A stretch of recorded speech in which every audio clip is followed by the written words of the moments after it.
Bismillahirrahmanirrahim. Assalamualaikum warahmatullahi wabarakatuh.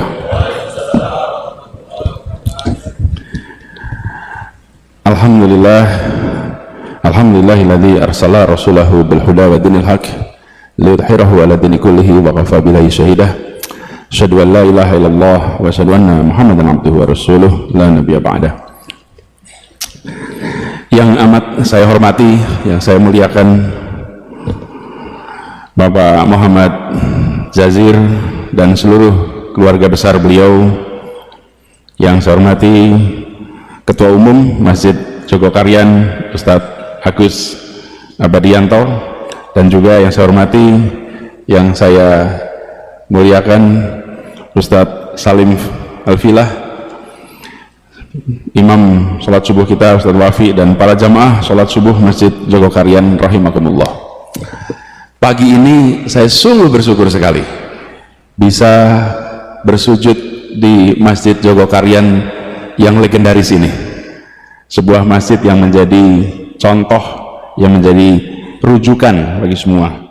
Dan senang karena kembali ke Masjid Jogokarian sekaligus juga kembali merajut ikatan persaudaraan yang tersambungkan lintas generasi.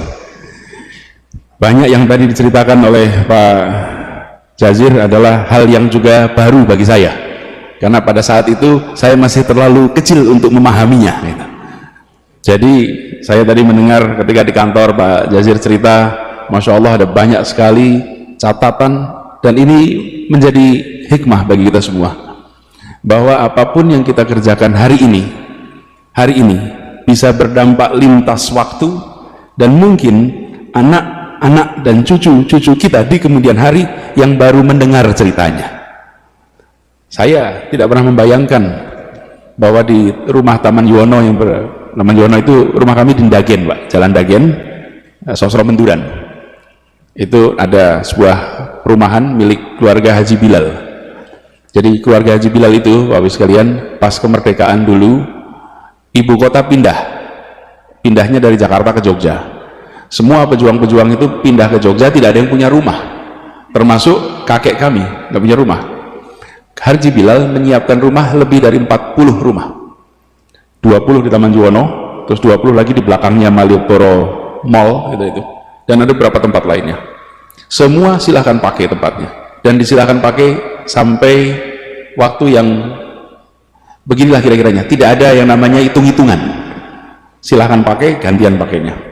Nah, termasuk kakek kami yang hijrah ke sini. Itu Pak Jazir, almarhum Elayarham Pak AR itu berangkat bersama Agus Salim dan lain-lain ke Timur Tengah untuk mengikhtiarkan pengakuan bagi Republik. Berangkatlah, meninggalkan istri dan 8 anak di Jogja, berangkat ke Timur Tengah. Perjalanan itu beberapa bulan untuk ke sana, sampai ke Kairo. Dan alhamdulillah di Kairo lewat perjuangan diplomasi yang panjang, keluarlah pengakuan de jure dan de facto bagi Indonesia. Itu adalah pengakuan pertama. Ada negara yang mau mengakui Indonesia, yang mengakui pertama adalah Mesir waktu itu. Jadi kakek pulang ke Jogja membawa surat itu, perjalanannya panjang, mampir ke India, mampir macam-macam, pulang sendirian. Dan untuk membawa masuk surat pengakuan itu yang ditandatangani oleh Perdana Menteri Mesir itu, dimasukkan ke dalam kaos kaki di dalam sepatunya. Ketika di pemeriksaan di Kemayoran lolos, surat itu ada dalam kaos kaki, karena kaos kakinya nggak diperiksa, yang lainnya diperiksa. Masuk sampai ke Jakarta, sampai akhirnya singkat cerita sampai ke Jogja, sampai serahkan ke Bung Karno di Gedung Agung. Pulang, istrinya melahirkan anak yang ke-9, diberi nama Lukiana. Kenapa? Laki Ana. Beruntung saya, karena bisa sampai lagi ke sini. Anak sebelumnya yang nomor 8 diberi nama Imlati. Imlati itu artinya Indonesia merdeka lekas akan tercapai insya Allah. Lahirnya 1 Juni 1945. Jadi lahir 1 Juni, beliau masih di BPUPKI, itu semua orang sudah merasakan insya Allah Indonesia merdeka. Bulan Juni itu, Agustus kita merdeka, tapi belum tahu bakal merdeka apa tidak. Lalu anaknya lahir yang ke-8 dikasih nama Imlati. Banyak yang tidak tahu itu kepanjangan. Indonesia merdeka lekas akan tercapai insya Allah. Yang nomor 9 dikasih nama Lukiana karena laki anak gitu. Lukiana. Istrinya kena malaria, wafat dengan 9 anak di Jogja.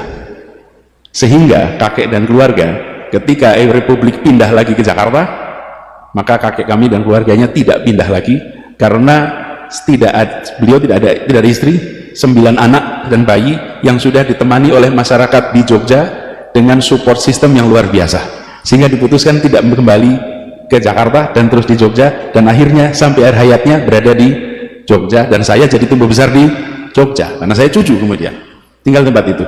Nah, kisah perjuangan kemudian banyak sekali. Saya merasa bersyukur sekali karena Pak Jazir ini memiliki memori atas peristiwa-peristiwa penting yang tersembunyi, yang seringkali terlewatkan di dalam catatan sejarah kita. Jadi Pak Jazir harus banyak bercerita dan direkam ceritanya, karena beliau pelaku, beliau membaca, beliau merangkaikan. Ada yang menjalani tidak merangkaikan, ada yang membaca tidak merangkaikan, ada yang menjalani tapi tidak membaca. Ini membaca, menjalani, dan bisa merangkaikan sebagai sebuah cerita. Jadi saya merasa bersyukur betul. Tapi persahabatan kami tidak berhenti di situ, bukan antar kakek dan Pak Jazir. Jadi kalau saya panggil Pak Jazir, panggil kakek boleh sebetulnya. Karena ini sahabat kakek saya gitu kan, paman gitu. Kenapa? Karena berkelanjutan. Saya bekerja saya di Jakarta, kemudian mencoba membangun gerakan Indonesia Mengajar bersama dengan seorang anak muda yang sangat cerdas, alim, cerdas, wawasannya luas, bacaannya panjang, namanya Sofwan, putra dari Pak Jazir. Jadi persahabatan itu menurun, dan ketika ketemu tidak tahu bahwa orang tua kita itu bersahabat, menurun. Kemudian Sofwan ini mahasiswa yang menjadi anggota di kampus itu Majelis Wali Amanah, mahasiswa yang menjadi anggota Majelis Wali Amanah di Universitas Indonesia di Jakarta. Saat ini beliau sedang berada di Washington DC. Nah, apa yang saya lihat, seorang pejuang, seorang pendidik yang dalam keluarganya memancarkan semua nilai yang diperjuangkan ke publik, tercermin di dalam keseharian di keluarganya lewat interaksi saya dengan Mas Sofwan. Karena itu saya bersyukur sekali silaturahmi ini bisa tersambungkan terus. Insya Allah ini banyak hikmahnya, dan kita doakan agar Pak Jazir ini diberikan kesehatan terus, dipanjangkan umurnya, dan terus bisa menjadi pilar penjaga kekuatan, lokomotif pendorong kemajuan bagi umat.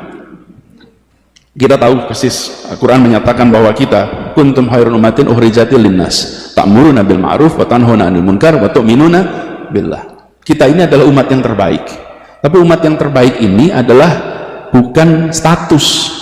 Umat yang terbaik itu adalah yang harus diperjuangkan, kehormatan, tanggung jawab yang harus diperjuangkan. Dan saya menyaksikan, rasa-rasa umat Islam di Indonesia menyaksikan Masjid Joko Karyan ini menjadi contoh bagaimana ketika diberikan amanah menjadi yang terbaik, itu diwujudkan di dalam manajemen keseharian. Yang terbaiknya itu bukan status, yang terbaiknya itu bukan statement, yang terbaiknya itu adalah keseharian, kebiasaan, yang kalau dalam bahasa rumitnya itu namanya budaya. Budaya itu adalah kebiasaan. Masjid Joko Karyan memiliki itu, dan ini tempat masjid-masjid dari seluruh Indonesia belajar. Saya merasa sangat bersyukur subuh ini bisa bersujud di tempat ini bersama dengan para jamaah semuanya. Insya Allah apa yang dikerjakan di Masjid Joko Karyan ini terus jadi inspirasi bagi semua, termasuk bagi kami yang di Jakarta. Di Jakarta tantangannya tidak sedikit, tapi alhamdulillah Allah selalu bukakan pintu-pintu penyelesaian yang tak terduga. Saya masih bertugas di Jakarta sampai bulan Oktober, karena tanda-tandanya tidak ada perpanjangan. Tidak ada perpanjangan. Jika nggak ada perpanjangan ya Oktober lah, besok selesai gitu. Jadi 6 bulan lagi selesai. Makanya kami menuntaskan semua janji satu-satu, insya Allah diselesaikan. dan kita berharap, kami didoakan agar semua yang kita kerjakan di Jakarta ini bisa menjadi manfaat bagi seluruh warga di Indonesia. Dan tadi pesan dari Pak Jazir insya Allah saya pegang, karena beliau meneruskan pesan, dan pesan yang sama kami terima Pak Jazir terkait dengan jumlah tahun kuliah. Jadi kalau ditanya SKS-nya ambil berapa, alhamdulillah ambil 24 SKS per semester, 24 per semester, 18 di dalam kelas, 6 di luar kelas. Jadi yang 18 itu yang tercatat di kantor akademik, yang 6 SKS itu tidak tercatat. Konsekuensinya lulusnya lebih lama. Tapi kita ini termasuk yang menjalankan prinsip kuliah itu bukan soal cepat atau lambat, tapi miskin atau kaya pengalaman. Tapi juga jangan terlalu lama, karena jadi semata-mata abadi. Itu ada istilah mahasiswa abadi ya. Cepat, bukan cepat atau lambat, tapi kaya dengan pengalaman. Bapak Ibu sekalian yang saya hormati, izinkan juga dalam kesempatan ini kami menyampaikan terima kasih, apresiasi pada Ustadz Salim Al-Filah, yang saya berkali-kali berharap bisa kedatangan beliau untuk bicara di tempat kami. Akhirnya malah kesempatannya mendengarkan langsung di sini gitu. Karena beliau jadwalnya padat, kami ingin sekali nanti satu saat bisa bersama-sama, karena bukunya Ustadz Salim ini tentang Diponegoro itu sebuah inspirasi yang luar biasa. Kalau kita lihat, Diponegoro ini adalah salah satu pejuang yang kalau boleh kita runtut, Indonesia merdeka itu mungkin awalnya adalah Pangeran Diponegoro, secara singkatnya begitu. Karena Pangeran Diponegoro melakukan perlawanan gerakan, karena sebelumnya belum ada perlawanan seperti gerakan Pangeran Diponegoro. Belanda mengalami kebobolan pembiayaan yang luar biasa, ongkos menghadapi perang itu luar biasa. Perangnya hanya 5 tahun, bahkan ada yang bilang itu 5 menit Pak, 1825 sampai 1830 5 menit perangnya 5 tahun, tapi ongkosnya buat Belanda luar biasa. Akibat itu muncul tanam paksa, akibat tanam paksa muncul politik etis, akibat politik etis muncul orang-orang Indonesia yang terdidik. Orang-orang Indonesia terdidik ini kemudian meraih kemerdekaan. Jadi kalau diruat tuntutannya, Ibnu Khaldun, seorang sejarawan, itu yang pertama kali mengajarkan kepada kita pendekatan namanya path dependence, jejaring ketergantungan dalam sebuah perjalanan sejarah. Peristiwa satu melibatkan peristiwa berikutnya, peristiwa berikutnya, peristiwa berikutnya. Jadi kalau diruntut, kenapa Soekarno dan kawan-kawan terdidik? Karena politik etis. Kenapa ada politik etis? Karena ada tanam paksa. Kenapa ada tanam paksa? Karena negara Belanda bangkrut akibat perang Diponegoro. Jadi perang Diponegoro menjadi awalan yang luar biasa, dan cerita ini menurut saya penting. Jadi Ustadz Salim, kita di Indonesia ini punya banyak foto, tapi di rumah saya hanya satu lukisan yang saya pasang, lukisan Pangeran Diponegoro, karena beliau yang dari Jogja ini menjadi penggerak inspirasi yang kita merasakan dampaknya sampai sekarang. Mudah-mudahan makin banyak yang nanti membaca, memahami, dan insya Allah bisa meneruskan perjuangan lintas waktu sampai dengan sekarang ini. Saya akhiri persambutan ini dengan sekali lagi mengucapkan terima kasih atas kehangatan sambutan, atas silaturahmi. Insya Allah ini bukan silaturahmi yang terakhir. Insya Allah kita diberikan umur panjang, bisa jumpa kembali di waktu yang akan datang, dan insya Allah puasa kita diterima, ibadah kita di bulan suci Ramadan ini dilipat gandakan pahalanya, dan kita berhasil meraih derajat mutakin. Billahi taufiq wa hidayah. Assalamualaikum warahmatullahi wabarakatuh.